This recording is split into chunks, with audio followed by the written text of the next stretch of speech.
ആദ്യമായിട്ട് നമ്മൾ measuring cylinder എടുത്ത് ഇതിൽ നിറച്ച് വെള്ളം നിറയ്ക്കുക. ഇതിലേക്ക് നമ്മൾ 2 തുള്ളി റെഡ് കളർ എടുത്തിട്ട് ആഡ് ചെയ്യണം. നമ്മൾ കോണിക്കൽ ഫ്ലാസ്ക് എടുത്തിട്ട് 2 സ്പൂൺ സിട്രിക് ആസിഡും 2 സ്പൂൺ ബേക്കിംഗ് സോഡ എടുക്കും.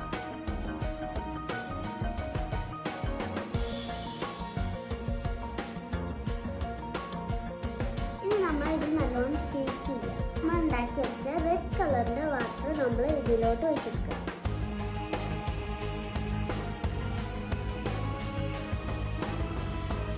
എന്ത് രസമല്ലേ കാണാൻ. സിട്രിക് ആസിഡും ബേക്കിംഗ് സോഡയും കൂടിയിട്ട് മിക്സ് ആയിട്ട് കാർബൺ ഡൈ ഓക്സൈഡ് ബബിൾസ് പുറത്തേക്ക് വന്നതാണ്. അപ്പൊ അടുത്ത വീഡിയോയിൽ കാണാം.